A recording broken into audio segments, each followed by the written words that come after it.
दोस्तों, जय हिंद, जय भारत। मैं मदन लाल आज़ाद, संयोजक संस्थापक all India bike board taxi union. आज दिनांक 8 मई 2021 को आपके समक्ष प्रस्तुत हूँ राजधानी दिल्ली से एक खास सूचना, खास समाचार और विशेष बात आप तमाम उन ठगी पीड़ितों को बतलाने के लिए जो भी किसी भी ठग स्कैम का शिकार हुए हैं। उन तमाम लोगों के लिए मेरी बात है। पीएसीएल को लेकर के, पल्स को लेकर के विशेष तौर पर ये आज का मेरा उद्बोधन होगा। लेकिन दोस्तों, जो पीएसीएल के मामले में हुआ है वो तमाम ठग कंपनियों पर लागू होता है और वैसी ही प्रक्रिया लगभग सभी पर इम्प्लीमेंट होगी। और जो पीएसीएल के 6 करोड़ निवेशकों के साथ धोखाधड़ी हुई है, ठगी हुई है, पल्स मैनेजमेंट के द्वारा, उसके बाद फिर सेबी के द्वारा और उसके बाद गवर्नमेंट ऑफ इंडिया के द्वारा, उस पर आज मैं इस वीडियो संदेश के माध्यम से विस्तार से चर्चा करूंगा और आप सबको ये बताऊंगा कि किस तरह से हम तमाम ठगी पीड़ित एकजुट होकर के जल्दी से जल्दी अपनी डूबी हुई मेहनत की रकम को वापस प्राप्त कर सकते हैं। दोस्तों, यदि आपने मेरे आज के इन सुझावों पर अमल किया तो ये तय है, निश्चित है कि आप तमाम लोगों का पैसा, चाहे आप बाइक बोर्ड ठगी स्कैम के शिकार हुए हों, चाहे आप पल्स के हों, चाहे हेलो टैक्सी के हों, चाहे टॉप राइड के, चाहे साइंस सिटी के, चाहे राधा माधव कॉरपोरेशन लिमिटेड के, चाहे फ्यूचर मेकर के, चाहे कैची पिक्सल के, चाहे ब्लू फॉक्स मोशन के, चाहे एवरग्रीन के, चाहे एनएमएम के, चाहे किसी अन्य कंपनी के, आप किसी भी कंपनी के ठगी पीड़ित हैं तो मेरी इन बातों को गौर से सुनेंगे, इन पर अमल करेंगे और मेरी बताई हुई योजना पर काम करेंगे तो आप तमाम साथियों का पैसा बहुत जल्दी आपको वापस मिल जाएगा। और यदि आप परंपरागत तरीकों से लड़ते रहे, पुराने तरीकों से ही लड़ते रहे, तो जिस तरह से पीएसीएल के निवेशक लगभग 10-11 साल से धक्के खा रहे हैं और उनका पैसा वापस नहीं आ पा रहा सुप्रीम कोर्ट के आदेश के बावजूद भी, वही स्थिति आप तमाम साथियों के साथ बन जाएगी और बन रही है। लगभग पीएसीएल के 6 करोड़ निवेशक हैं दोस्तों। वर्ष 2011 से किसी भी व्यक्ति को पीएसीएल से रिफंड मिलना बंद हो चुका था। लगभग 18 साल पीएसीएल कंपनी चली और 18 साल में 6 करोड़ लोगों के साथ लगभग 60,000 करोड़ रुपए की ठगी पीएसीएल ने की। 6 करोड़ निवेशक पूरे देश भर में। और 2011 में ये मामला सेबी के संज्ञान में आया शिकायतों के माध्यम से। जब लोगों को पैसा मिलना वापस बंद हो गया तो उन्होंने सेबी में शिकायत की, पुलिस में की, अन्य एजेंसीज को की। और जब सेबी ने इसकी जांच की तो पाया कि पीएसीएल मैनेजमेंट ने धोखाधड़ी से लोगों का पैसा इन्वेस्टमेंट कराया। वो इसके लिए अप्रूव्ड कंपनी नहीं थी कि इस तरह की कोई जमा योजना चलाती हो। वो रियल एस्टेट कंपनी थी, लेकिन उसने धोखाधड़ी करते हुए लोगों से अपनी एक जमा स्कीम चलाई, जमा योजना चलाई और उसमें लोगों से पैसा निवेश कराने लगा। सर्टिफिकेट्स में वो फिर भी उनको प्लॉट दिखाता था, कुछ दिखाता था, इस तरह की चीजें करता था। और इस तरह से उसने लगभग 6 करोड़ लोगों को अपना ठगी का शिकार बनाया। और जब सेबी ने 2014 में ये कहा, अगस्त 2014 में पीएसीएल मैनेजमेंट को कि आप तमाम लोगों का पैसा वापस कीजिए, अन्यथा हम कंपनी को बंद कर देंगे और आपकी तमाम प्रॉपर्टीज को सीज कर देंगे। 6 महीने के अंदर अंदर तमाम निवेशकों का पैसा वापस करें। सेबी के इस आदेश पर जब पीएसीएल ने कोई कदम नहीं उठाया तो सेबी ने पीएसीएल की तमाम प्रॉपर्टीज को जब्त करने का आदेश पारित कर दिया। और उस आदेश के against PACL management supreme court चला गया। सुप्रीम कोर्ट में काफी लंबी सुनवाई हुई, इस पर बहस हुई। पीएसीएल की तरफ से देश के बड़े बड़े वकीलों ने इस पर बहस की, लेकिन उन तमाम चीजों के पश्चात भी सुप्रीम कोर्ट का फैसला पीएसीएल निवेशकों के पक्ष में आया। सुप्रीम कोर्ट ने इसकी सीबीआई इंक्वायरी के आदेश दिए। सीबीआई में केस रजिस्टर्ड हुआ। पीएसीएल मैनेजमेंट के बहुत सारे लोगों को जेल में ठूंस दिया गया। आज भी पीएसीएल का जो चेयरमैन है मंगू निर्मल सिंह भग्गू, वो जेल में हैं और कई डायरेक्टर्स जेल में हैं और वो बाहर आने के लिए छटपटा रहे हैं। सुप्रीम कोर्ट के आदेश पर सेबी ने, सीबीआई ने, ईडी ने, तमाम एजेंसीज ने पीएसीएल के खिलाफ कार्रवाई की और लगभग 50,000 करोड़ रुपए पीएसीएल का जब्त किया। सुप्रीम कोर्ट ने एक विस्तृत आदेश पारित किया इसमें सीबीआई को, सेबी को और पूर्व chief justice of India supreme court के आरएम लोढ़ा साहब की नेतृत्व में, चेयरमैनशिप में एक कमेटी बनाई 11-12 सदस्यों की कि उस कमेटी की निगरानी में पीएसीएल की तमाम प्रॉपर्टीज को बेचा जाएगा, उसके खातों को सीज किया जाएगा और 6 महीने के अंदर अंदर पीएसीएल निवेशकों का पैसा मय ब्याज के वापस किया जाएगा।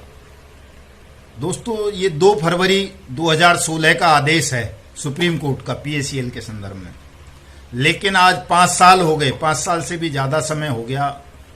उन 6 करोड़ निवेशकों में से अगर हम सेबी की बात मान लें तो लगभग 12 साढ़े 12 लाख निवेशकों का पैसा वापस कर सकी है अब तक, और वो भी कैसे निवेशक जिनका 7,000 रुपए से लेकर के कम का निवेश था। जिन लोगों का पैसा 7,000 से ज्यादा का निवेश था, 1 लाख का, 2 लाख का, 10,000 का, 20,000 का, 15,000 का, आज तक उन लोगों का पैसा वापस नहीं हुआ और वो दर दर की ठोकरें खा रहे हैं। लाखों एजेंट पीएसीएल के अब तक सुसाइड कर चुके हैं।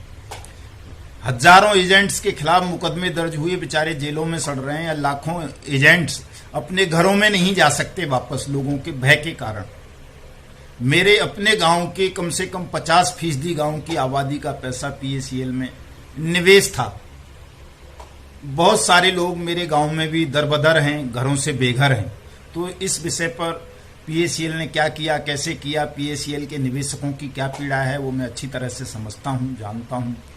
और जो आजकल जब से हमने ये all India bike boat taxi union बनाई पिछले 2 साल से, तब से पीएसीएल के निवेशकों से जो वार्तालाप होता है, एजेंट से जो उनकी फोन कॉल्स आती हैं, बातचीत होती हैं, कई लोग मिलके जो बताते हैं, उनकी बातें सुनकर उनकी पीड़ा और दुख देख करके रोना आता है। पीएसीएल की जो यूनियन थी, ऑर्गेनाइजेशन थी निवेशकों की, उसने हालांकि बड़ी मेहनत की, लेकिन कुछ चीजों में कुछ कमियां रह गई। इस वजह से मामला गड़बड़ा गया और जो 50,000 रुपए सेबी ने पीएसीएल का जमा किया निवेशकों को वापस लौटाने के लिए, 50,000 करोड़ रुपया, उसमें से कई करोड़ रुपए तो अब तक चेयरमैन लोढ़ा साहब को और उनके साथ जो अन्य सदस्य हैं कमेटी में, उनके वेतन और भत्तों पर खर्च हो चुका है। लगभग 450 करोड़ रुपए बड़ी मुश्किल से अभी तक सेबी ने 12 साढ़े 12 लाख निवेशकों का वापस किया है, जिनकी छोटी छोटी रकम इन्वेस्टमेंट थी। बाकी सब आज भी रो रहे हैं, धक्के खा रहे हैं। और इतनी जटिल प्रक्रिया बना दी है सेबी ने और आरएम लोढ़ा साहब ने पैसा वापसी की पीएसीएल के निवेशकों की, कि करोड़ों लोग उस प्रक्रिया का पालन नहीं कर सकते, उस प्रक्रिया को फॉलो नहीं कर सकते, उन टर्म्स कंडीशंस को पूरी नहीं कर सकते और करोड़ों लोगों का वो पैसा डूब जाएगा। अब जो हमारी लड़ाई है पीएसीएल के संदर्भ में, वो ये रहेगी कि एक तो हम अवमानना की कार्रवाई शुरू करवाएं सुप्रीम कोर्ट, और दिल्ली हाई कोर्ट में भी कुछ मामले भी पेंडिंग है पीएसीएल को लेकर के, उन मामलों को लेकर के सेबी के खिलाफ, प्लस जो आरएम लोढ़ा साहब कमेटी है उसके खिलाफ भी, कि 6 महीनों में सुप्रीम कोर्ट के आदेशानुसार उन्होंने ऐसा मैकेनिज्म क्यों विकसित नहीं किया कि तमाम पीड़ितों का पैसा, उनकी मेहनत की डूबी हुई रकम उन्हें वापस मिल पाती। इन्होंने इतनी जटिल प्रक्रिया बना दी है कि पीएसीएल के निवेशक चूंकि ज्यादातर गरीब लोग हैं, मजदूर लोग हैं, किसान लोग हैं, पशुपालक हैं, और वो उन प्रक्रियाओं को पूरा नहीं कर सकते, वो ऑनलाइन एप्लीकेशन भी नहीं दे सकते जो क्लेम फाइल कर सकते हैं। उनके जो एजेंट्स थे, जिनके मार्फत थे, वो उन एजेंट्स में से बहुत सारे एजेंट्स गांव छोड़ करके भाग चुके हैं, कुछ मर चुके हैं, कुछ जेलों में बंद हैं। तो जो आम निवेशक है उसका पैसा डूब चुका है, डूबा हुआ है। और आरएम लोढ़ा साहब हों या सेबी के त्यागी साहब, जो सेबी के चीफ हैं, हालांकि पिछले दिनों कोई महीने भर पहले जो पार्लियामेंट्री कमेटी है एक, उसने बहुत फटकार लगाई उनको बुला के और कहा कि भाई सरलीकृत करो, इसका पैसा दो, लेकिन उनके कान पर अभी भी जू नहीं रहेंगी है। और वही 5-6 जो टर्म्स कंडीशंस इन्होंने पहले बनाई थी उनको आज भी वही हैं, और आगे की जो सरलीकरण की प्रक्रिया थी उसमें कोई भी सुधार नहीं किया गया है, कोई भी सरल सिस्टम ऐसा नहीं बनाया गया है कि जो आम अनपढ़ गांव का जो बेचारा पशुपालक है, जो मजदूर है, जो किसान है, वो आसानी से अपना पैसा सेबी से, आरएम लोढ़ा कमेटी से वापस पा सके। तो हमारी ये 2 लड़ाई पीएसीएल के संदर्भ में होंगी। पहली, अवमानना की कार्रवाई सेबी के खिलाफ कि उसने आज 5 साल बीत जाने के बावजूद भी निवेशकों का पैसा क्यों वापस नहीं किया। दूसरा लड़ाई होगी कि इस सिस्टम को, जो पैसा वापसी का, रिफंड का, सुप्रीम कोर्ट के निर्देशानुसार आरएम लोढ़ा साहब के चेयरमैनशिप में जो कमेटी बनी है, वो उस सिस्टम को इतना सरल कर दे कि जो आम निवेशक है वो भी अपना आए वहां अपना क्लेम फाइल करे, साधारण सा एक पेज पर एफिडेविट फाइल करे और उसका पैसा रिफंड कर दिया जाए, कोई एक आध एविडेंस देख करके।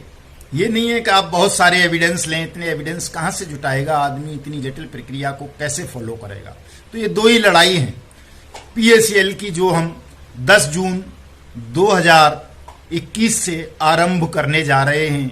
और वो केवल पीएसीएल की लड़ाई नहीं है, वो तमाम ठग कंपनीज के खिलाफ लड़ाई है। हमारी जो अनियमित जमा योजना पाबंदी कानून 2019 के रूल्स को नोटिफिकेशन करवाने की जो लड़ाई है, स्पेशल कोर्ट्स, स्पेशल अथॉरिटीज पैसा वापसी के लिए, स्पेशल इन्वेस्टिगेशन एजेंसीज का गठन, ये तमाम ठग कंपनियों के लिए है, केवल पीएसीएल के लिए नहीं है। पीएसीएल पर इतना लंबा जो मैंने ये आपको बताया, वो इसलिए बताया है दोस्तों कि आप चाहे बाइक बोट टैक्सी स्कैम के शिकार हों, राधा माधव कॉरपोरेशन लिमिटेड के हों, ब्लू फॉक्स मोशन के हों, फ्यूचर मेकर के हों, साइंस सिटी के हों, हेलो टैक्सी के हों, टॉप राइड के हों, या किसी अन्य स्कैम के शिकार हुए, ये तमाम लोगों के लिए एक उदाहरण है, एक गाइडलाइन है कि पीएसीएल जैसी कंपनी जिसके 6 करोड़ से ज्यादा निवेशक थे, जिसकी यूनियन बहुत मजबूत थी, जिसमें सुप्रीम कोर्ट ने टाइम बाउंड फैसला दिया कि 6 महीने के अंदर अंदर पैसा वापस करो, सुप्रीम कोर्ट के आदेश को धूल दूसरित करते हुए आरएम लोढ़ा और सेबी ने और गवर्नमेंट ऑफ इंडिया ने आज तक केवल 12 साढ़े 12 लाख लोगों का पैसा वापस किया, वो भी 7,000 तक का जिनका इन्वेस्टमेंट था उनका। बाकी लगभग 5 करोड़ 88 लाख लोग आज भी दर दर की ठोकर खा रहे हैं, उनका पैसा आज भी सेबी के खातों में जमा है और सेबी उस पैसे का दुरुपयोग कर रही है 50,000 करोड़ रुपए की रकम का, और उसमें से बेवजह आरएम लोढ़ा साहब की तनख्वाह, उनके और भत्ते, उनके स्टाफ के खर्चे और कमेटी के जो मेंबर हैं उनके करोड़ों रुपए प्रति माह का केवल इसी बात पर खर्च हो रहा है निवेशकों के पैसे में से कि वो एक कमेटी बना दी गई थी। तो हमारे समक्ष ऐसी स्थिति भविष्य में ना आए, एक अच्छी सुंदर सरल व्यवस्था बने धन वापसी की, जिसमें आम निवेशक भी, अनपढ़ निवेशक का पैसा भी सरलता पूर्वक उसके खातों में वापस आ जाए या डीडी के मार्फत उसके हाथों में आ जाए, ऐसी व्यवस्था बनवाने के लिए हमें ये लड़ाई लड़नी है। ये हमारा अपना अनुभव भी है अमेरिकन एक्सप्रेसवे के मामले में, और एक बिटकॉइन का मामला हुआ था और 2-4 मामले पहले भी हुए हैं हमारे साथ। हमने उसमें ऐसा करवाया है कि इतनी जटिल प्रक्रिया उनमें नहीं होने दी। हमने बेल ही ठगों की तब होने दी जब उन्होंने हाई कोर्ट में पैसा जमा कर दिया, या जो जो कंप्लेनेंट्स थे उनके नाम डीडी बना बना करके उन्होंने हाई कोर्ट में फाइल कर दी, कोर्ट में फाइल कर दी, उनकी बेल हो गई। तो ऐसी व्यवस्था भी अगर हो जाती पीएसीएल के मामले में, या बाइक बोट टैक्सी स्कैम के मामले में, या हेलो टैक्सी के में, या ब्लू फॉक्स के में, या किसी और राधा माधव के में, तो वो भी बढ़िया रहती। लेकिन सोने पर सुहागा वाली जो व्यवस्था है वो है अनियमित जमा योजना पाबंदी कानून 2019 के रूल्स को नोटिफिकेशन कराने वाली। चूंकि उस कानून में ये प्रोविजन है कि आपके साथ किसी ने भी ठगी कर ली, किसी भी नाम से कर ली, चाहे चिट फंड कंपनी बना के, चाहे फर्म बना के, चाहे ट्रस्ट बना के, चाहे एनजीओ बना के, चाहे सोसाइटी बनाकर, चाहे कोऑपरेटिव सोसाइटी बनाकर, चाहे कोई कंपनी बनाकर, तो उस ठगी को रोकने की और ठगी पीड़ितों का पैसा वापस कराने की जिम्मेदारी गवर्नमेंट ऑफ इंडिया या जिस स्टेट में वो कंपनी रजिस्टर्ड है जहां से रन की, या जिस स्टेट के लोगों के साथ ठगी हुई, उन स्टेट्स की और सेंट्रल गवर्नमेंट की होगी। ये कानून है, ये रूल है अनियमित जमा योजना पाबंदी कानून 2019 का।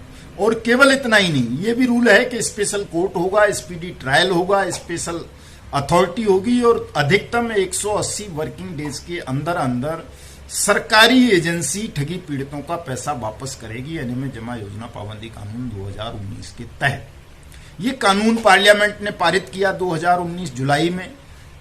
21 फरवरी 2014 को महामहिम राष्ट्रपति ने स्पेशल ऑर्डिनेंस ला करके इसको लागू किया था। फिर ये जुलाई में 2019 में कानून बना सर्वसम्मति से संसद का। लेकिन इस कानून को आज तक मोदी सरकार ने नोटिफाइड नहीं किया, चूंकि इस कानून के नोटिफाइड होने से, स्पेशल कोर्ट बनने से, स्पीडी ट्रायल होने से मोदी सरकार में बैठे हुए कई सारे मंत्री, उनके बहुत सारे बेईमान ऑफिसर्स फंस जाते हैं। जैसे बाइक बोट टैक्सी स्कैम है, Radha Madhav corporation limited scam है। इनमें सीधे सीधे मोदी सरकार के मिनिस्टर्स का, मोदी सरकार के बेईमान ऑफिसर्स का इन्वॉल्वमेंट रहा। इसलिए मोदी सरकार इन स्कैम्स को तो सीबीआई के हवाले भी नहीं करना चाहती है। अनियमित जमा योजना पाबंदी कानून तो इन पर लागू करना बड़ी बात है। तो दोस्तों, मेरा कहने का मतलब यह है कि यदि आप चाहते हैं कि आपका पैसा जल्दी से जल्दी सरल तरीकों से आप सबको वापस मिले, तो आप जिस भी ठग कंपनी के पीड़ित हैं, आप तमाम लोग एकजुट हों, एक बृहद संगठन बनाएं और उस संगठन के मार्फत 10 जून 2021 से जो आंदोलन शुरू होने जा रहा है ठग मुक्त बेईमान रहित भारत निर्माण मिशन के तहत अनियमित जमा योजना पाबंदी कानून 2019 के रूल्स को लागू करवाने के लिए, उसमें तमाम साथी जुड़े। पार्लियामेंट हाउस, जंतर मंतर, संसद भवन नई दिल्ली पर सुबह 10 बजे से हम इसको आरंभ करेंगे। आप तमाम लोग आइए। उसके बाद पीएसीएल के मामले में हम सुप्रीम कोर्ट में अवमानना की याचिका फाइल करेंगे कि सुप्रीम कोर्ट के आदेश थे उनको लागू कराया जाए और जो दोषी अधिकारी हैं उनको जेल भेजा जाए और तमाम लोगों का पैसा जल्दी से जल्दी उनको मय ब्याज के, अब तक जब तक डिसीजन आए तब तक मय ब्याज के उनका पैसा उनको वापस कराया जाए। अनियमित जमा योजना पाबंदी कानून के लिए हम दिल्ली हाई कोर्ट गए हुए हैं। सीबीआई जांच की मांग को लेकर के भी बाइक बोट टैक्सी स्कैम के मामले में हम गए हुए हैं। अन्य जितनी भी कंपनी है, चाहे हेलो टैक्सी हो, हेलो टैक्सी के 4 मुजरिम ठग अभी जेल में बंद हैं। आज ही सूचना आई है, आज उस राजेश महतो की बेल भी लगी हुई थी रोहिणी कोर्ट में, जो रिजेक्ट हो गई है। तो ये जो कोविड-19 का जो दौर चल रहा है, इसमें बहुत सारे ठग और ठगों के दलाल और ठगों के आका ये प्रयास कर रहे हैं कि उनको जल्दी से जल्दी बेल मिल जाए कोविड-19 के प्रोटोकॉल्स की आड़ में। चूंकि रेगुलर कोर्ट सुनवाई नहीं कर रही है, सब कुछ वीसी वीडियो कॉन्फ्रेंसिंग के माध्यम से हो रहा है, तो हमारी कहीं गफलत का फायदा ना उठा लें, कोविड-19 को, वो आपदा को अवसर में ठग और ठगों के आका बदल ना दें। इसके लिए आप तमाम लोगों को जागरूक रहना है, संगठित रहना है, एक बृहद संगठन का निर्माण करना है। और जो भी कंपनी ने ठगी की है, चाहे वो सहारा हो, आदर्श हो, रामेल हो, प्रयाग हो, एनएमएम हो, एवरग्रीन हो, हीरा गोल्ड हो, जितनी भी ठग कंपनी है देश भर में, हजारों की तादाद में, तमाम ठगी पीड़ितों को हमें आपस में जोड़ना है। तमाम सक्रिय साथियों को एक दूसरे से संपर्क करना है, उनको जोड़ने का प्रयास करना है और इस संगठन को 10 जून तक बहुत बड़ा संगठन बना देना है। करोड़ों साथियों के साथ हमें मिलकर के 10 जून 2021 को संसद भवन पर हल्ला बोल करना है और अनियमित जमा योजना पाबंदी कानून 2019 को लागू करवा के अपने देश के जो 20 करोड़ लोगों के साथ ठगी हुई है भिन्न भिन्न कंपनियों के द्वारा, बारी बारी से उन तमाम साथियों को, 20 करोड़ पीड़ित लोगों को राहत दिलवानी है, उनका पैसा वापस करवाना है। आज के वीडियो संदेश में इतना ही दोस्तों। कल या परसों फिर दोबारा से पुनः इस पर अगली कड़ी में मैं आपको कुछ और सूचनाएं दूंगा। आपसे मैं अपील करूंगा कि तमाम साथी इस वीडियो संदेश को शेयर करें, बहुत सारे साथियों तक पहुंचाएं। मेरा मोबाइल नंबर नोट कर लें, 8470010385। व्हाट्सएप नंबर नोट कर लें, 7827581213। इन नंबर्स पर आप कभी भी मुझसे कांटेक्ट कर सकते हैं, सलाह मशवरा कर सकते हैं, आंदोलन की रूपरेखा पर चर्चा कर सकते हैं, अपनी समस्या बता सकते हैं। और जो ये हमारा न्यूज चैनल है युगांतर न्यूज, इसको तमाम ठगी पीड़ित साथी सब्सक्राइब कर लें ताकि ज़्यादा से ज़्यादा लोगों तक ताज़ा अपडेट मिलती रहे और ये सूचना पहुंच सके और हमारा जो 10 जून का कार्यक्रम है, आंदोलन है, वो एक बड़ा रूप धारण कर सके और सरकार आपके इस आंदोलन के कारण अनियमित जमा योजना पाबंदी कानून को लागू करके आप सबके पैसे को सरल तरीके से वापस कराने की व्यवस्था कर सके। जय हिंद, जय भारत।